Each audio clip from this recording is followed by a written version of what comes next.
Welcome to Uncensored Stories. I'm your host, Ryan Dowdy, former director of sales and college athlete turned sales coach. And I have the privilege of interviewing some of the coolest entrepreneurs I have had the opportunity to meet. In this interview series, you are going to hear stories that will give you inspiration, that will give you hope, that will encourage you to continue to moving forward in your entrepreneurial journey. So let's dive in and meet our amazing entrepreneurs. All right, guys, I am super excited about today's guest. Her name is Brittany Budd, and she is a business and mindset coach. And you know that I always like to tell you how I met my guests. Brittany and I actually never met before today. I'm in her Facebook group. She's a super fun community. I'm going to let her tell you about it, but I just thought her story was fun. I think her spunk is fun. She wears pink and she drops the F word, and I just think she's super fun. So I reached out to her and was like, hey, I think that your story is so cool and fun and very different than mine. And I always like to share perspectives that are different than mine. So I asked Brittany to come kind of tell us her startup story in her business. So welcome, Brittany. Thanks for being here. Thank you for having me. I think this really speaks to how the online community is so supportive. You have these people that you just look at them, you follow them online and you're like, we're friends. Wow. Just support them in all the things that they do and you just love what they do. And I feel the same way about you. So I think it's really cute. It just goes to show, eh? Very fun. So tell everybody your story. Tell us who you are, tell us what you do, and tell us how you got here. Okay. So like she said, my name is Brittany Budd. I'm a mindset and business coach, and my passion is helping female entrepreneurs to build their online businesses to six figures and more. I started in this, let's go back in time. Do it. I'm going to hear it all. So I have three children. My oldest is 6, my youngest is 3, and they're in kindergarten and grade 1 right now. My 3-year-old's here with me, but forever they were home with me. If they never went to daycare, they were here. When I got pregnant with my first, I got the opportunity to self-study and become an investment advisor. So it's like a fancy way of saying a stockbroker, and work with my dad. And so my dad's my business partner, and we've been at this for 7 years. He's been doing it for 30.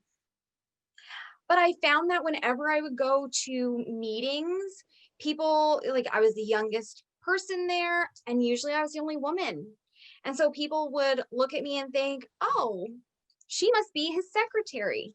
She's here to take notes. And if there were other women around, 9 times out of 10, they were a secretary. And so I was constantly put in this position of, I have to prove that I belong at the big boy table. And I really started growing a heart for women in business, because female entrepreneurs, we're constantly having to prove ourselves, aren't we? And especially as moms, I started growing this huge heart for helping women that are in business be profitable and say, look, I'm going to sit at the big boy table. I belong here. And so I love that. doing that. Yeah, I've been doing that for 7 years. And then I got into the coaching world 2 years ago. I started in network marketing for fun, and I had a team that was growing, and I was coaching my team. And so that's when I kind of started looking at coaches for me. And I realized that I was paying someone to do what I was doing for free. And so I was like, I think I should maybe make a shift here. And I had a couple of coaches that were like, you need to shift into the coaching world.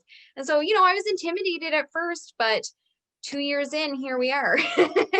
That's fantastic. So you mean coaching in the MLM space was kind of the equivalent of what you were paying a coach to coach you to do? Yeah. So like I said, I was coaching my own team. I had a couple of sideline sisters, as we called it, when I was doing it, that would say, hey, can you come and coach my team? And so I was just kind of all over the place, getting my fingers in all these pies. And I thought, I got to do this for money. Yeah. I really enjoyed it. And like I said, I had such a heart for helping these women and talking them through their business, and having that investment advisor background. I thought I have a little bit of an edge compared to what everyone else is doing. And so 2 years ago, I shifted out of network marketing and started putting a lot of my eggs into the coaching world. That's so fun. And so then once you decided to become a coach, how long did it take you to get your first client? And then how did you connect with that person? Okay, so when I decided, that doesn't mean I did anything right away. So I probably decided for a couple of months before I was like, oh, I'm actually going to tell people And so I remember this. I'll remember this day until I die. I went Facebook Live and I was shaking. I was sweating. I had boob sweat. It was a whole thing. And I'm like, I'm gonna be a coach now. Like, if anybody wants to coach with me, like, I'm looking for like 3 people to coach with me for free. Message me. And then I turned it off. And then I like had a panic attack. But I had like 7 or 8 people reach out to me and say, yeah, I'd love to do it. And so that's how I got my first. I think I ended up taking on 5 of them. Mhm. I don't recommend free coaching. Right. That was a lesson that I had to learn. And so that's really how I started. And once I had those free people, then I started getting my confidence to start charging a little bit. And guys, when I started charging, I think I charged like $250 for 3 months. Like, it was nothing, but it got my foot in the door. It got me some testimonials. It got my confidence up. And now here I am 2 years later. I've done 6 figures in the last 7.5 months. Yeah. So you got to start somewhere, right? I think that's so fun. And I'm on Brittany's email list, and she does send out great emails and they're super fun, but she tells that story of how quickly her business grew.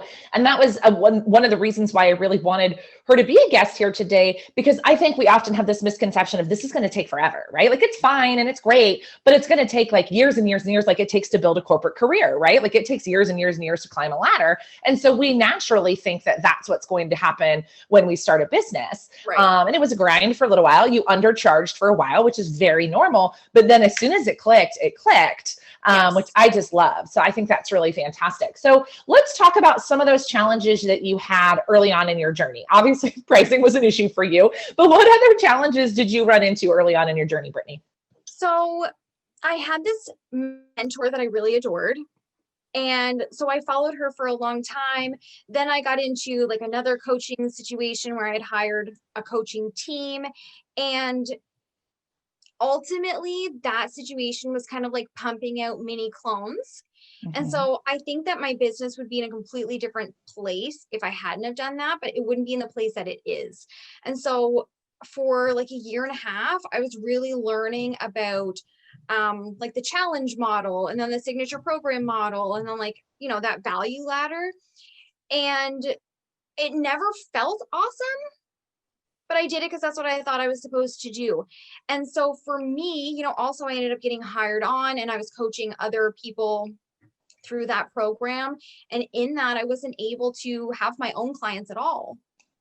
Like, I was 100% all in over here, like, do not compete.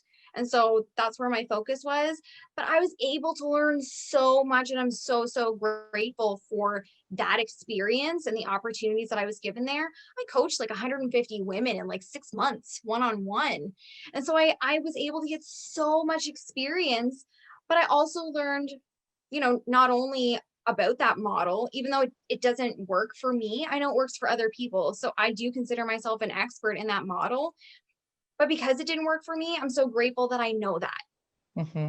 So when I made the switch to doing like a one-on-one model, that's really when my business blew up, and also like owning my own voice instead of being like kind of a clone of somebody else, which it took time. I started my group last October, so October of 2019.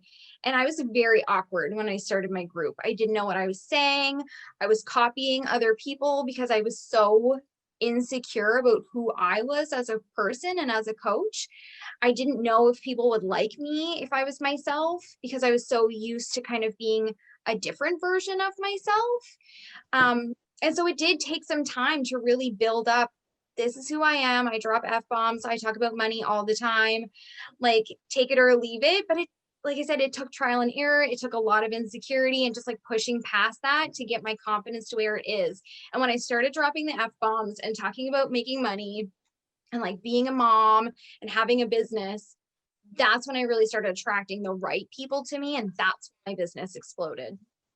I love that. And I love that you talked about the system that didn't work for you. Because I think there's some nuance, specifically in the coaching world. And the women watching this aren't all coaches, right? We work with a lot of virtual assistants and digital marketers and bookkeepers and that sort of stuff. But how we think that because some person's business looks one way, that's how our business has to look.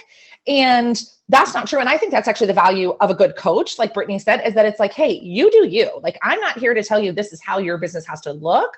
I'm here to help you build the business you want to build. And I think that's really, really cool, because there are a lot of people that are like, there's one right way to do this. And I'm like, no, there's actually thousands of right ways to do this. The one that will work for you is the one that you will show up and consistently do. Yeah. Right. And do you teach your students the same things? Absolutely. Like, whatever model you come into thinking you want to do, let's do it. You decide you don't like it anymore, let's shift it. Like, they say there's like a million ways to skin a cat. There's a million ways to make money in your business. Yeah. It's just like you said, you just got to pick one and go all in on it, and it will make money for you. I think that's awesome. So do you still do both businesses? Do you still do the investing business with your dad and your coaching business? I do. That's awesome. How do you balance your time and the little one at home? Let's talk about that, because I know everybody has that question. Yeah. Okay. So I believe that there's like a lot of time in my day. Mm-hmm. A lot of, time is a perception. I was just talking about this with one of my clients right before this call. Time is a perception. When we feel like things are like crawling by, like, oh my goodness, like poke my eyes out, like this could not take longer. We're just perceiving it that way. And we can flip the script and say, oh my goodness, this is going so fast. It doesn't time go by so fast when you're having fun. And it's just a perception. It views how we view time.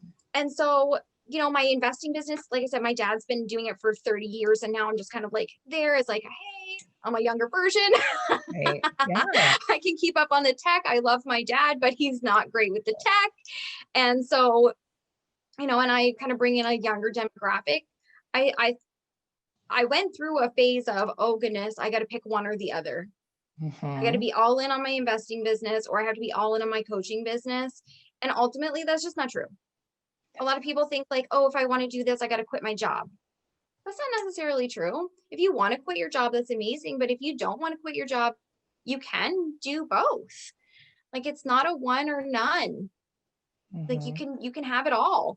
And so, as long as he's in the business, I'll be in the business just as a support for him.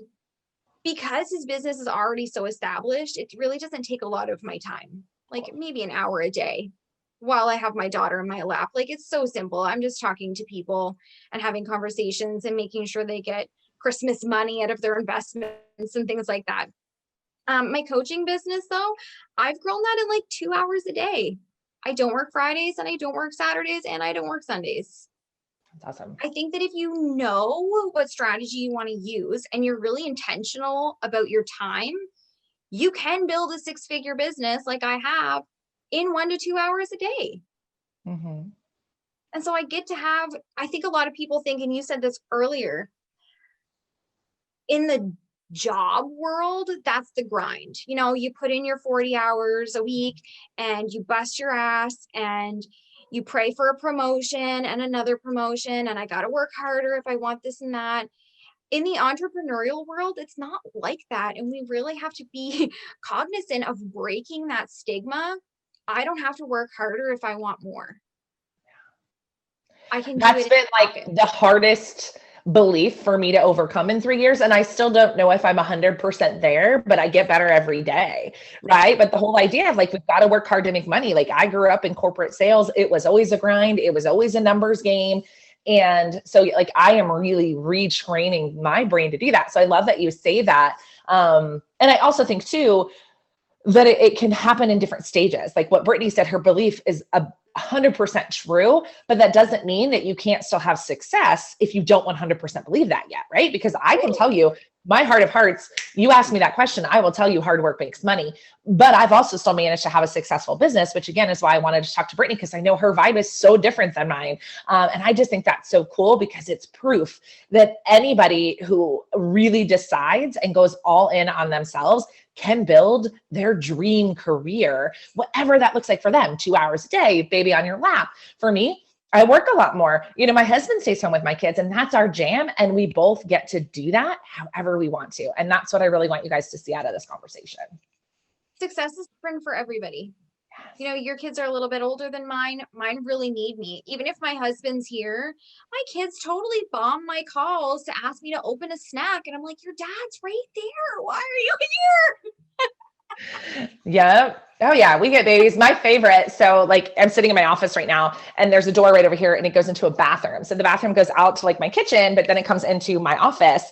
And one time my 3.5-year-old went into the bathroom and then came back through this door, butt naked, totally naked.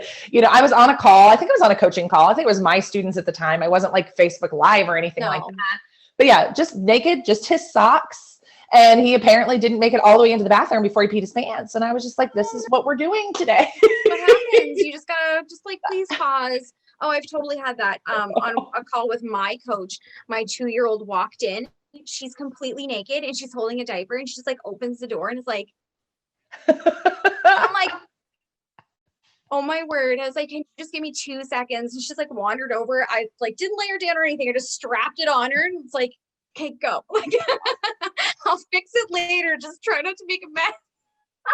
I love it. They're so funny. I know it's so much fun. So Brittany, I shared with you a little bit about who's watching this show here today or who's listening to it, depending on where they are. What is some of like your best advice that you love to share with brand new entrepreneurs? What wisdom can you share with them just based on your journey over the past few years?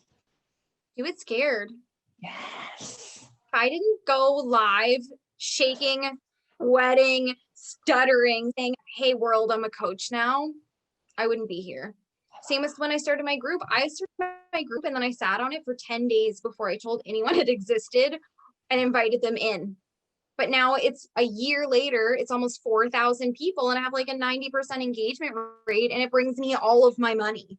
But I was so scared of what I was going to say, scared no one was going to come in, just absolutely shit in a kitten. Like I had no idea what I was doing. I love that. I think that's so good. And what I also love about what you just said, Brittany, about the do it scared, you also, here's a question for you. How long did you obsess over where to go live and how to go live, right? Like I had so many people that are like, well, do I need to go live on my personal page? Or like, should I go live in my group? Or where do I go? Like, is it from my business page? Like no one's sure what to do. Did you have that dialogue in your head or did you just push the button? So I didn't even have a group at the time. Okay. My business page, I'm not even sure if it existed. So it was just like the only place I could go live was my personal page. And I was like, all my friends are going to see this and they are going to judge me and think, oh yeah, this is what she thinks she's doing now. Okay. Who does she think she is? Right. And so, this is the drama I had. Like, what are people going to say about me behind my back? Awesome. And my favorite thing about that is like, it's none of your business. Like what people say. No. I love that. So let's tell everybody, like, who are your favorite clients? Who do you love to support? Tell them about your amazing Facebook group. Tell them all the places they can come hang out with you.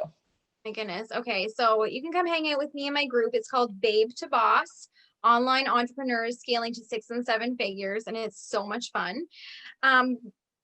Honestly, I have clients that have no businesses. Yeah. They've come to me and just said, you've shared your story about how you weren't a coach and now you are a coach. Can you help me? From nothing. Yep. But I've had people who have had businesses and they're just not profitable. And I love them both equally because the thing that makes me love a client is how much they are tired of their own shit. Like they are ready for transformation. That's what makes me love a client. Because I say this all the time. My favorite part about this business, it's not the money, it's not the freedom. It's that I get a special little glimpse of behind the scenes of someone else's journey. And that fills me up so much. Actually, it's making me get teary-eyed over here.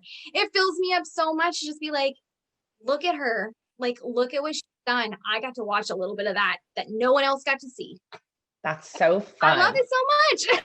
I love that. And what I also heard you say for everyone watching is that Brittany doesn't have a niche, whatever you call it. She coaches women, period.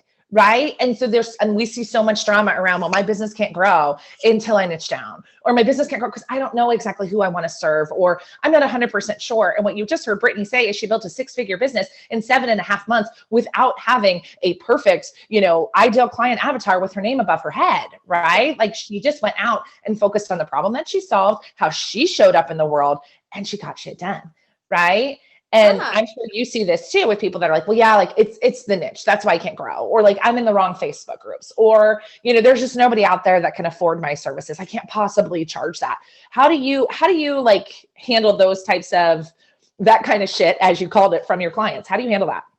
So I want to like preface this by saying when I said, hey world, I'm going to coach now, I had no idea what I was coaching. It was just like, if you want to be coached, book a call with me. And so I had men, I had women, I talked about marriages and relationship issues. I talked about businesses. I talked about social media. If you have no idea what you even want to talk to people about, just go out there and start talking to people about everything. Because you will very quickly learn, okay, I don't really want to talk to people about their relationships.